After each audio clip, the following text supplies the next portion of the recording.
Boa noite. Então, vamos falar sobre o Teorema de Poncelet. Para falar a verdade, eu soube desse teorema só recentemente, o Teorema de Poncelet. E é engraçado, porque o Teorema de Poncelet, na verdade, é um teorema importante na geometria algébrica, é um teorema básico. E tem a ver, a demonstração, no caso, digamos, bem geral, que vou enunciar, não vou demonstrar em casos particulares, é um teorema difícil de demonstrar. Entretanto, é muito fácil para enunciar e ver versões diferentes desse teorema. Bom, o Teorema de Poncelet, na verdade, foi demonstrado por Poncelet numa prisão na Rússia, quando ele estava preso da Guerra Mundial. E, bem, vamos lá, vamos ver quanto que ele conseguiu pensar para provar esse teorema. Então, é o seguinte, começamos com um caso bem simples. Você considera dois círculos concêntricos, tá? Caso para começar. E aí você pega um ponto A aqui e tangencia o círculo interior e depois continua esse processo e vamos supor que por acaso depois de 3 vezes voltou a mesmo ponto. Ou seja, você vai obter um triângulo aqui que tem círculo inscrito e circunscrito aqui, são os dois círculos iniciais, certo? C e D são dois círculos concêntricos. Ok. Eu faço a seguinte pergunta. Se ocorrer isso com algum ponto A no círculo C, o que vocês dão como parecer sobre outros pontos? O que acontece com outros pontos? Se eu trocar o ponto A com o ponto A', será que volta também 3 vezes? Sim, né? Claro. Não precisa nem demonstrar. Sua demonstração é assim. Se chama demonstração com braço, né? Então, essa demonstração é assim. Beleza. Há vários tipos de demonstrações. Um tempo eu me animei e coloquei na minha página demonstração Picasso, quando você faz um rabisco, essa é a demonstração. Demonstração por autoridades, que eu vou fazer hoje. Eu estou falando porque está correto, vocês não vão falar nada. Eu sou professor, digamos. Então, tá. E depois, a gente pode fazer a mesma pergunta, pode continuar e perguntar se ele fechar depois de, digamos, de 4 vezes. Bom, eu não vou ser muito exitoso no desenho. Depois de 4 vezes, imagine que ele voltou. Pergunta, para outros pontos volta também? Depois de 4 vezes? Sim, não?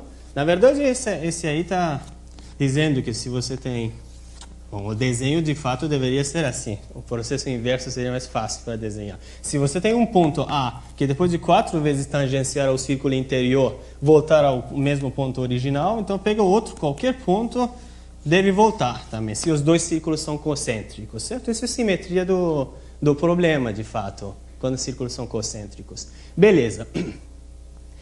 Uma primeira pergunta é a seguinte... Se você tem dois círculos concêntricos, no caso de 3 vezes tangencial, ou seja, no caso de... Desenho melhor, né? No caso de um triângulo e círculo circunscrito e inscritos, tá? Imagine que você voltou, né? Depois de 3 vezes. O que você pode dizer sobre esse arco? Quanto que vale esse arco? Hã? Então, 1/3, né? Exato. Se for depois de 4 vezes 1/4, depois de n vezes 1 sobre n, portanto, se você começar a olhar esse problema com o seguinte ponto de vista, dado o ponto x no círculo, você começa com o ponto x, chega a outro ponto que chamamos de f de x. O que está acontecendo no círculo aqui exterior, no círculo C? Você definiu uma função f, né, do círculo C em C, que leva x em f de x, onde f de x é o outro ponto tangencial, né, outro ponto aqui da interseção dessa tangente com o círculo C. Claro, tem outro lado também, mas você fixa uma orientação e considera esse ponto com f de x, tem uma função de círculo em círculo. E como que vocês estão vendo, nesse caso de dois círculos concêntricos, essa função é nada mais do que pegar o ponto e fazer rodá-lo né, rodá-lo com um ângulo múltiplo de 2π, um múltiplo racional de 2π, certo? De fato, aqui é 1/3 de 2π. Ok, então essa função f de x, é nada mais do que x mais algum alfa, certo? Que esse alfa, na verdade, é um múltiplo racional de 2π. Então, se você tem uma função como essa, f de x é igual a x mais 2π sobre n, essa função, dado qualquer ponto x, depois de n vezes, vai voltar a ser igual a x, certo? E isso acontece somente se esse múltiplo 2π seja um múltiplo racional. Se você tiver um múltiplo irracional, isso nunca vai ocorrer. Tá? De fato, vai preencher esse círculo, em um certo sentido, quem sabe a análise sabe, vai ser denso. Ok. Imagina que bagunça que vai acontecer se esses dois círculos não forem concêntricos. Será que é muito diferente, muito distinto o problema? De fato, no caso não concêntricos, esse problema é um teorema devido ao Euler. Isso aqui voltar ao Euler, que diz o seguinte.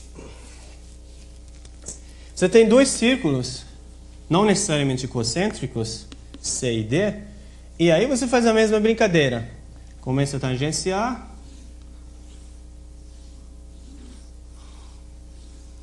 Uau, muito bem. Voltou ao ponto original. Muito bem, estava ficando deprimido. Voltou, muito bem. Então, a pergunta é se você começar com outro ponto, vai voltar depois esse número de vezes ao ponto original. A resposta, como vocês devem esperar, é sim, exatamente. Vale a mesma coisa para dois círculos não concêntricos, que diz que se para algum x pertencente ao círculo C, o caminho x, depois f de x até fn de x, estou já começando a escrever em sentido como função. Se esse aqui fechar, fica igual a x, né? Então esse aí é x, esse aqui é f de x, esse aqui é f2 de x e assim por diante. Então, para qualquer y pertencente a C, o círculo C, fn de y também vai ser igual a y. Okay? Bom, Euler não formulou exatamente assim, mas esse é o teorema de Euler. Bom, alguma ideia? Isso lembra de algum teorema ou alguma camisa? Esse aí? Lembra vocês de alguma coisa? Bom, eu vou fazer o seguinte. Aí vocês hã?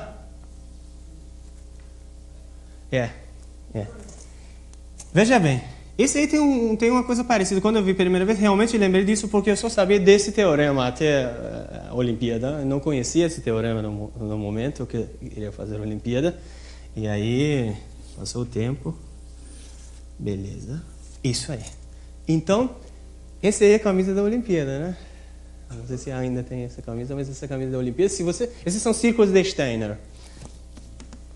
Diz que se você tem dois círculos e conseguir fechar uma cadeia de círculos aqui, aí você consegue fazer isso em qualquer lugar também. Aqui você também pode fazer. Obviamente, nesse caso, se você tem dois círculos concêntricos, se você conseguir fechar, depois de n círculos, você pode rodar esse em qualquer ponto também, fazer isso, né? Muito parecido com aquela ideia lá que você rodava. E aí? Esse teorema é um teorema simples de demonstrar. Ok, depois que fica resolvido, fica simples, tá? Mas, no fundo, esse teorema, na verdade, você pode considerar o caso concêntrico para demonstrar esse teorema. O que você pode fazer? Aplicar uma transformação, tá? Uma transformação de tal forma que esses dois círculos virem concêntricos. Então você olha esses dois círculos como dois círculos concêntricos. Você considera esses dois círculos no plano e aplica uma transformação.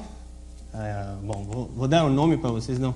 Uma transformação de Möbius, uma transformação que manda círculos em círculos, transforma círculos em círculos, de tal forma que esses dois círculos virem concêntricos.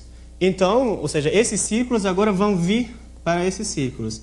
Transformações são objetos importantes na matemática. Eu não sei exatamente o público aqui, quantos de universitário tem, quantos de ensino tem aqui. Quem aqui é de ensino médio? Só você? Ah, então beleza. Falando, ok. Então, nesse caso, aí está. Eu deveria começar assim, fazer a transformação de Möbius. Então, você pode enviar esses círculos aqui, e se esse fechar, você sabe que pode rodar e depois volta aqui para qualquer outro também volta. Ok, será que não é igual esse problema? Parecido? Não, é uma ilusão. Esses dois problemas não são equivalentes. Na verdade, eu coloco como exercício para você mostrar que não existe. Bom, aqui nesse caso, você precisa fazer uma transformação projetiva para resolver, para levar esses aí para dois círculos e retas tangentes vão para retas tangentes e retas mesmo. Então, você precisa aplicar uma transformação projetiva de tal forma que dois círculos vão para dois círculos concêntricos. Exercício, isso não é possível. Não é possível sempre fazer isso, uma transformação projetiva que envia dois círculos quaisquer a dois círculos concêntricos. Enfim, esse problema não é tão trivial, tão simples, digamos, como é. Essa ideia não vai passar para esse outro problema. Bom, aí vamos lá. Então, como a gente vai fazer isso? Como vai resolver isso? Tem várias abordagens, na verdade. A ideia dessa palestra é essa. Obviamente, eu não vou demonstrar nenhuma coisa completa. Eu acho que só uma abordagem vou poder demonstrar. Mas esse problema, como que faria um problema de geometria algébrica. Inicialmente, um problema de geometria algébrica.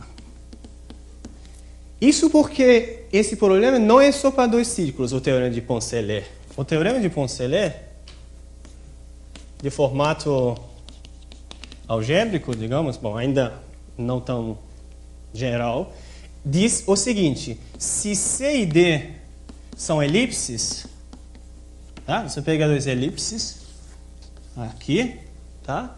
E aí você faz essa brincadeira. Eu não espero ser tão sortudo agora, porque um pouco desenho bem. Ok. Então você tem esses elipses CD. Imagine que dado um ponto você fecha, tá? Se CD são elipses e Fn de x é igual a x, então Fn de y é igual a y para qualquer y pertencente à elipse C. Tá? Isso é verdade para elipses, na verdade.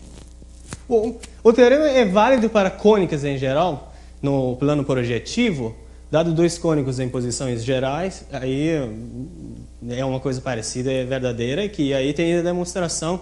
Bom, tem demonstrações que introduz superfície de Riemann e tudo isso, mas então esse aqui pode ser eu acho um bom começo para sentir gostinho de geometria algébrica. E eu tenho um livro, inclusive, que tem essa abordagem, um livro está perto do Crelli, de Flatot, né? Mostra aí. Isso. Esse é o livro de EMS. Quem é o autor mesmo? Flatot. Flatot. Isso. É a versão teorema de Poncelet. Poncelet teorema. E ele tem outros pontos de vista também, inclusive um dos pontos de vista que hoje vou enfatizar mais. Tá, vamos lá, vamos demonstrar então alguma coisa, né? Se eu conseguir. Então, bom, tá. Uma consequência legal desse aí, para dois círculos, é o seguinte. Vocês já ouviram desse problema que pega dois círculos circunscritos e inscritos de um triângulo? Então, aqui tem raio R, esse aqui tem raio Rzão. Então, Rzão é maior do que 2R. Já ouviram isso? Sim? Não, agora estão ouvindo, né? Já ouviram. Então, R é maior do que 2R e na verdade, R quadrado, como que é? Menos R quadrado é igual a 2RR, né? Acho que é isso. Não?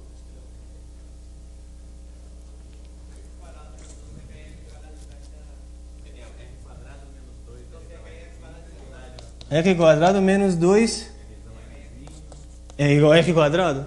Não, é o quadrado da distância. D quadrado, né? Isso aqui é o D quadrado, desculpa.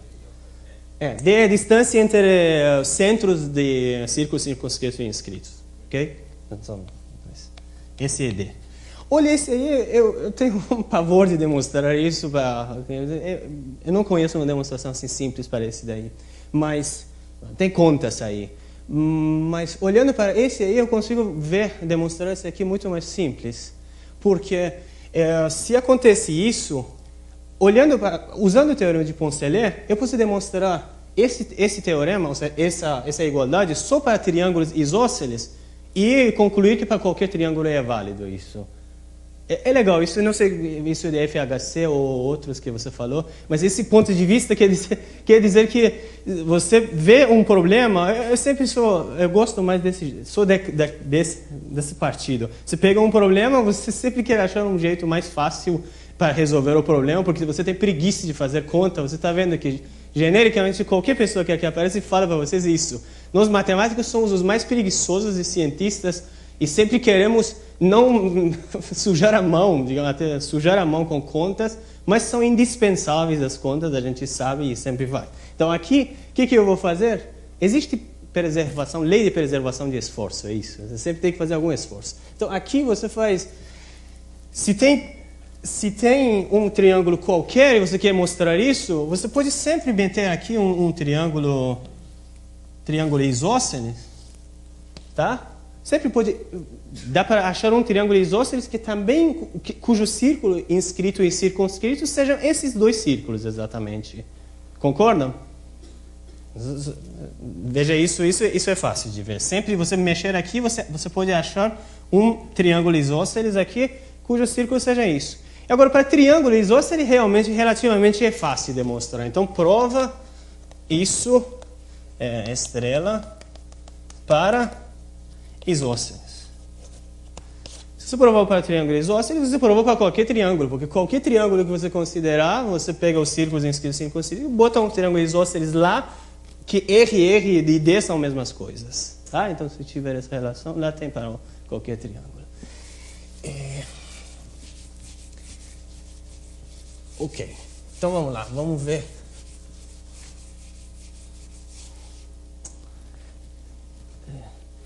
Eu preparei uma coisa que é a seguinte, que não está naquele livro. É uma demonstração no braço desse teorema para caso de dois círculos, que vai para caso de elipses também. Não, esse é só para caso de dois círculos, não prometo para elipses.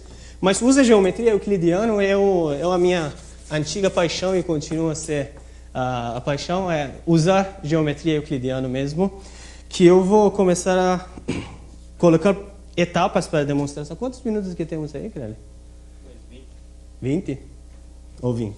Temos 20, ok. Então tá. Então, para que vocês aprendam talvez alguma coisa, né? Espero que aprendam alguma. Vou tentar fazer uns 15 minutos disso, depois 5 minutos uma demonstração por sistemas dinâmicos. Então você tem dois círculos, tá? Então, a primeira etapa número 1, vamos colocar a etapa mesmo, etapa 1, é o seguinte, provavelmente vocês sabem isso, se não sabem, vão aprender já já. Você tem dois círculos, vou colocar assim de propósito. Qual é o local geométrico dos pontos que tamanho, o comprimento de tangente desses pontos é igual para os dois círculos C e D. Então, você quer achar o local geométrico dos pontos que pode tangenciar com dois segmentos iguais a esses dois círculos.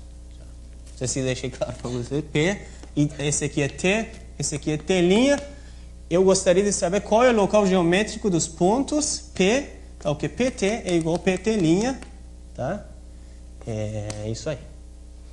O que vocês acham? Qual é o local geométrico dos pontos cujos segmentos tangentes a esses dois círculos têm tamanhos iguais?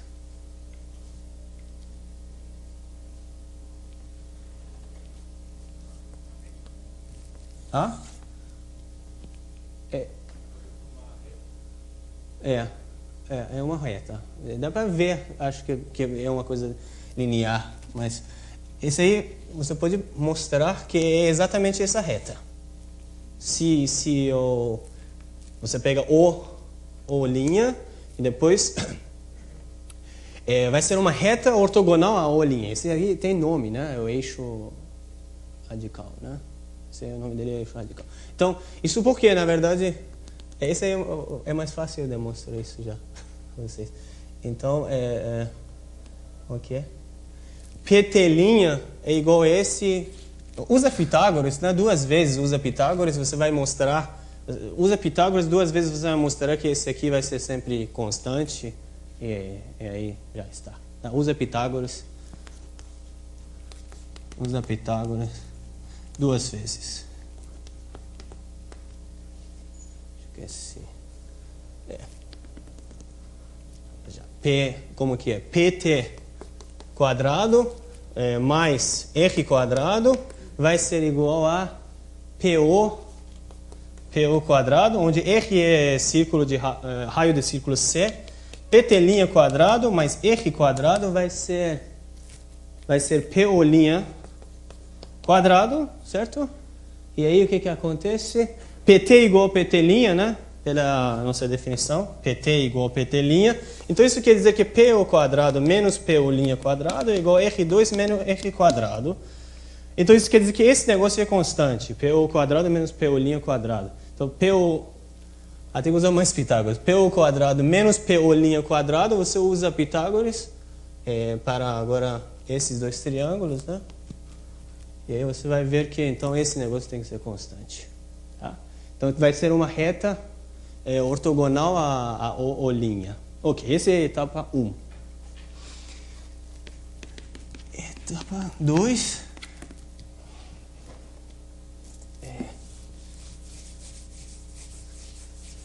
Então a gente aprendeu o que é o eixo radical de 2 círculos. O local geométrico dos pontos onde você pode desposar 2 segmentos tangentes iguais. Tá? Então a etapa 2 é que... Bom, tem uma boa propriedade também, essa reta, que é o seguinte. Aqui, qualquer ponto, você tem 2 retas, aqui tem segmentos iguais, né? Tangentes iguais.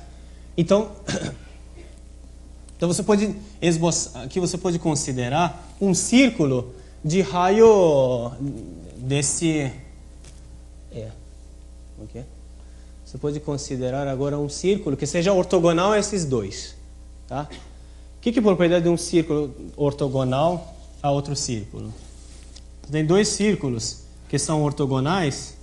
Qual é a propriedade que você tem? É o seguinte, que o tangente aqui, tangente do O, aqui, O', O. Se 2 círculos são ortogonais, você sabe que o raio aqui é tangente a outro círculo. E o raio desse outro também é tangente a outro círculo, certo? Portanto, isso quer dizer que o raio desse círculo aí ortogonal, né, é igual a tangente o raio aqui desse aí. Bom, esse aí é super mal. Digamos que aqui também é ortogonal, esse também é ortogonal. O raio desse círculo também é igual ao tangente, certo? Então, o círculo com esse raio, que é o tangente, tamanho do tangente, vai ser ortogonal a esses 2 círculos. De fato, se você considerar qualquer outro círculo que é ortogonal a esse círculo aí que eu desenhei, vai ter mesmo eixo radical com outros círculos que vai ser aquela reta, né? Reta L.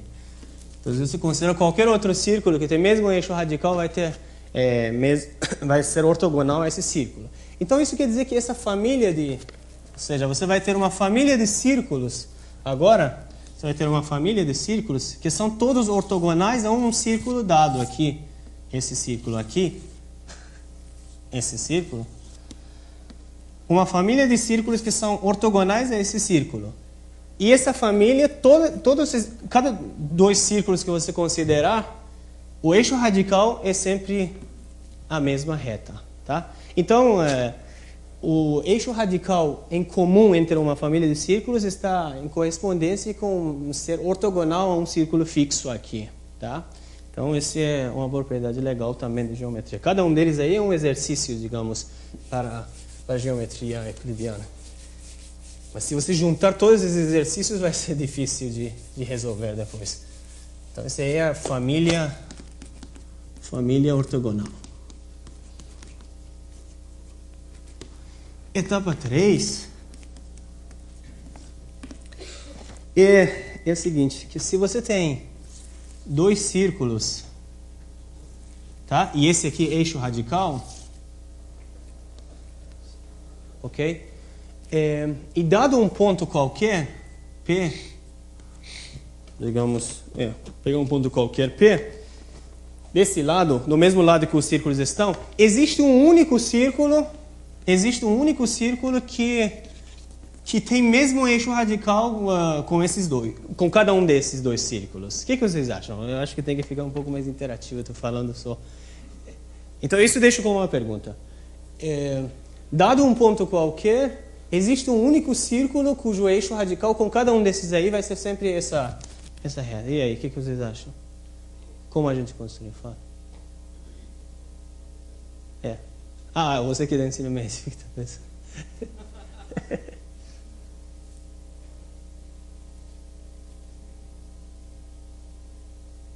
Bom, concordam que eu já falei que aqui eu tenho um círculo, né? Que é ortogonal a esses dois círculos, certo? Esse aqui já está unicamente definido, que tem raio igual a esse tangente, tamanho do tangente. Então, digamos, eu preciso achar um cara aqui que seja ortogonal, né? Tem que achar um círculo que seja ortogonal a esse círculo e passa daquele ponto. E aí?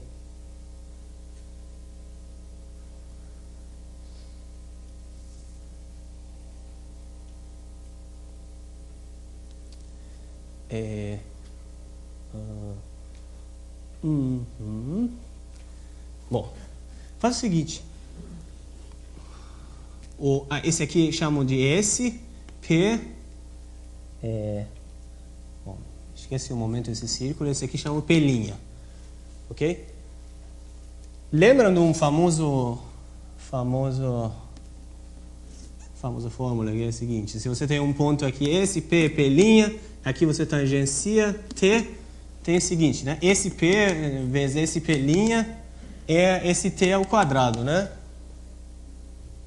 Certo? Se você tem um círculo e você começa a cruzar aqui, e aqui esboça a tangência, esse P vezes esse P' é igual a esse T quadrado. Esse aqui se usa com semelhança de triângulos. Usa exercícios. Portanto, esse P vezes esse P' é o tamanho de tangente que você já sabe de antemão, né? Porque o tangente aqui sempre tem o mesmo tamanho. Eu estou exigindo que o eixo radical seja o mesmo. Então, esse aqui, esse T, isso quer dizer que esse P vezes esse P' tem que ser igual a esse T ao quadrado. Bom, esse T a gente conhece, esse P a gente conhece, né? Sua RG que a gente quer conhecer, né? Esse P' a gente quer conhecer. Então, esse você conhece, esse conhece e esse aqui sai. Portanto, você acha o P', certo? Então, dois pontos desse círculo você conhece já.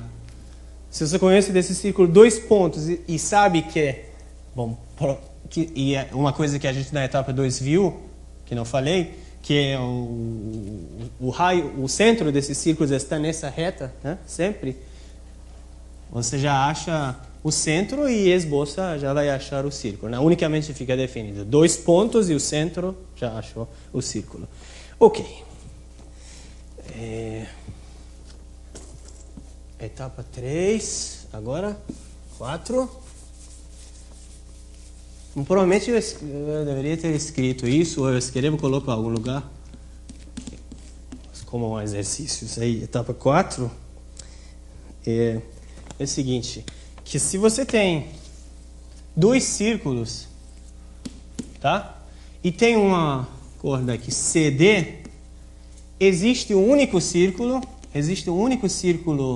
se você tem círculo ou linha, existe um único círculo ou duas linhas que é tangente a CD e com o mesmo eixo, coeixo, com C e com círculo O e O'. Ok? Então, você tem isso. Sempre tem esse eixo radical aqui. Tem dois círculos. A ideia é que sempre existe um único círculo que é tangente a esse segmento CD e tem mesmo eixo radical. Esse... Bom, é meio cruel toda hora resolvendo assim, 1, 2, 3, mas com pouco tempo que eu tenho, e vocês são bem espertos, mais espertos que eu. Então, CD é que você pega o ponto P, interseção com o eixo radical, certo? Aí saiu, né? Porque você sabe agora... Como que saiu, Fábio? Tangente esse aqui. Então, você achou esse ponto, na verdade, né? Porque PD vezes PC vai ser tamanho de tangente ao quadrado, certo? Então, você achou esse ponto onde que tem que ser tangente e sabe, então, o círculo unicamente ficou definido. Beleza, estamos chegando à parte, digamos, final da demonstração. Isso aí já é uma teoria para o círculo, família de círculos, tá? Etapa 5, a minha etapa 5 é a seguinte, que se você tem dois círculos, O linha, e se você pegar um terceiro círculo, ou duas linhas aqui, então, considera tangente PT e PT', certo? PT dividido por PT', certo? E olha para essa razão. Esses três círculos são coeixo, tá? Tem o mesmo eixo radical. Então, dado um ponto qualquer nesse círculo, se você tangenciar, sempre essa razão vai ser constante. Então, esse é exercício número 4. Que se você tem três círculos coeixos, então sempre PT dividido por PT' vai ser constante, um número constante alfa. Tá? E além disso, o círculo ou duas linhas é determinado por o constante alfa. Então, dado um alfa, um círculo, existe um único círculo que é coeixo com esses dois círculos e proporção das tangentes dos pontos no círculo O dá o número alfa. Essa é a parte meio, digamos, chata, porque faço uma conta, na verdade, uma conta de três linhas, digamos, tá? E aí chega a parte final. Quantos minutos que agora temos aí? 5. 5?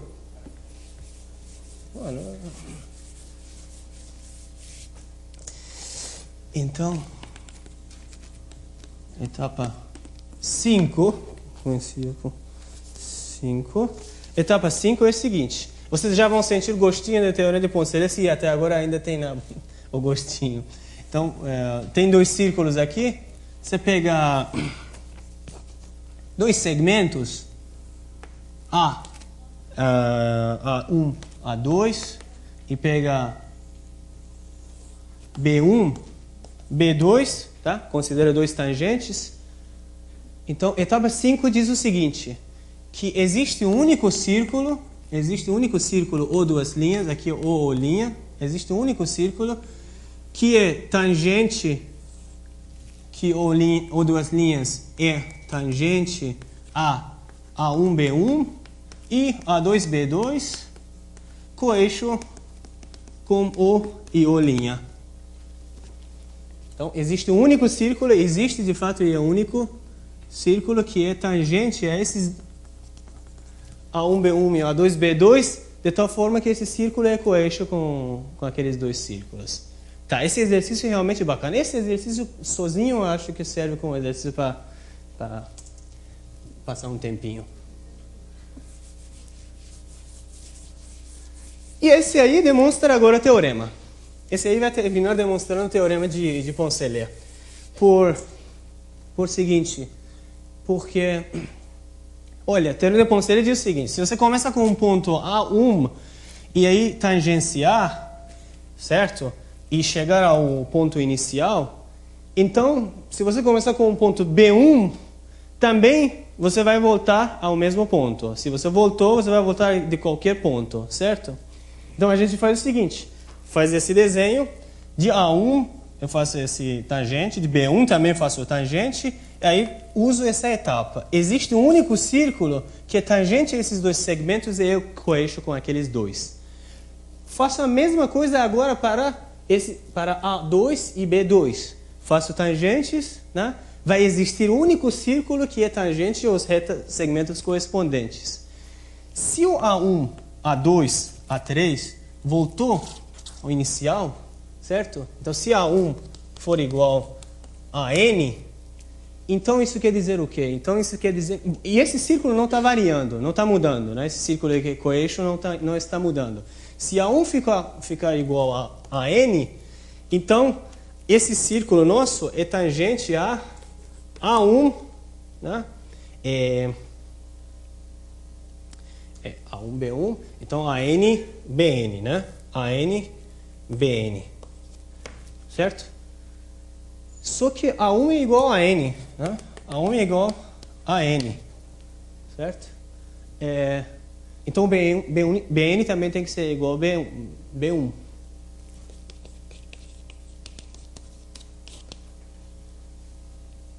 Tá claro? Não. Rápido demais. Então você começa esse aí, você faz esse tangente aqui, A1, A2, depois B1, B2. Vocês acreditaram que eu falei? Pega faz essa borboleta aí. Existe um único círculo que é tangente A1, B1, A2, B2 e então, existe um círculo, que é aquele círculo ou duas linhas, é tangente a A1, B1 e A2, B2. Quem está falando? A1, B1 e A2, B2. Certo? Sucessivamente, isso implica que esse círculo é tangente a A3, B3 também. Até AN, BN. Mas eu sei que a AN é igual a 1. Certo? Eu sei que a AN voltou a ser igual a 1. Então, esse círculo é tangente a 1B1, não pode ser tangente a outra coisa, né? É tangente a 1B1, não pode ser tangente igual a outro ponto. Eu só tenho um ponto de tangente. Então, quer dizer que BN é igual a B1. Eu achei isso lindo no momento que eu estava lendo e para assim tão rápido, eu acho mais lindo ainda. Agora, para terminar, vou mostrar em 5 minutos que esse problema, você pode olhar como um problema de funções mesmo, como que eu tinha começado. Primeiro 2 círculos, logo depois 2 elipses. Você pega 2 círculos. Aí você faz esse aí é x, esse aí é f de x, aqui eu chamo de t, tá? Então, eu tenho uma função do círculo C, f, uma função do círculo C, só que essa função tem uma propriedade muito melhor do que só sendo uma função que, na verdade, preserva a orientação, né?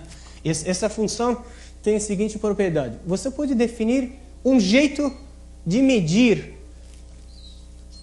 arcos aqui no círculo C. Você pode definir uma medida no círculo C que seja invariante por essa função. A partir daqui começa uma ferramenta chamada medidas, né? Então você pode definir uma medida, um jeito de medir comprimento de arcos que vai ser assim. Lembrem que ds, vamos supor que ds é o parametrização por comprimento de arco.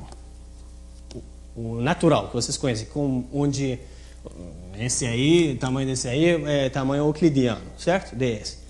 Aí você define uma nova maneira para definir comprimento dos arcos, esse arco A, que vai ser o seguinte, vai ser uma integral de ds dividido por uma função ρ de x, onde essa integral está sendo aplicada no conjunto A.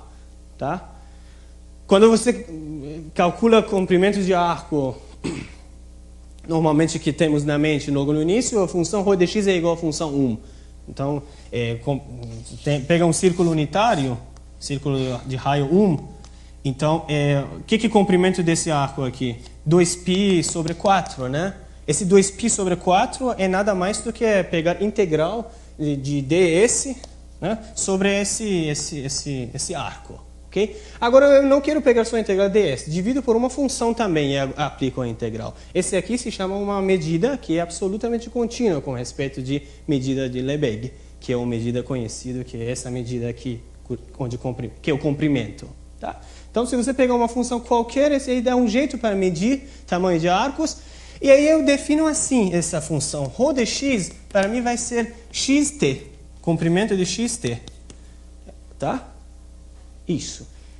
Aí eu digo que essa medida é invariante por essa função no seguinte sentido. Se eu pegar um arco aqui, né, e aí aplico a função, que esse aqui é y, esse aqui vai ser f de y, o comprimento novo, né, o supercomprimento desse arco é igual desse arco.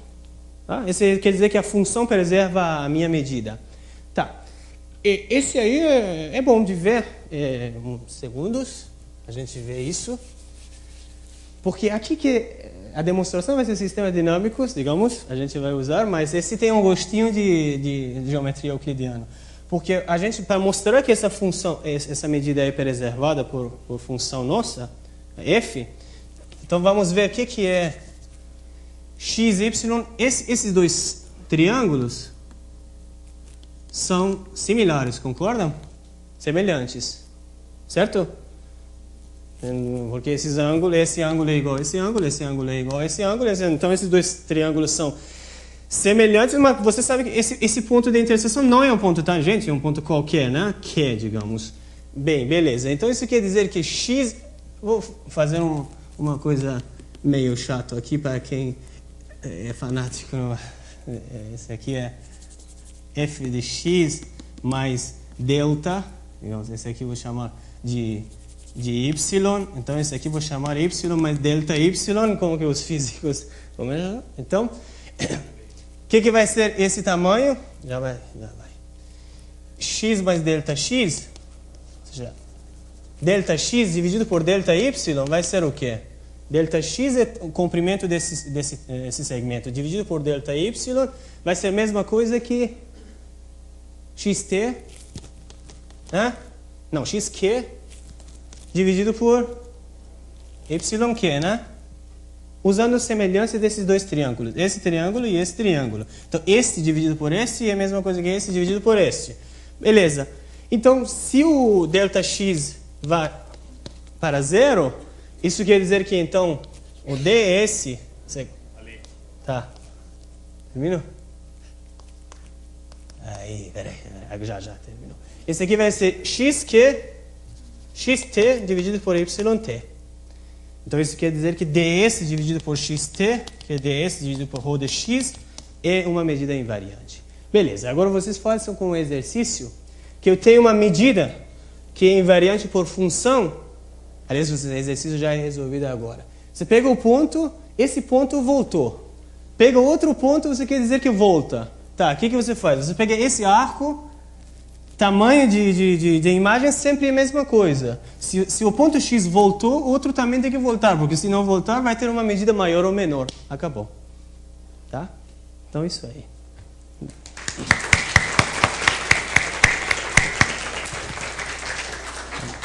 Eu agradeço a presença de todo mundo.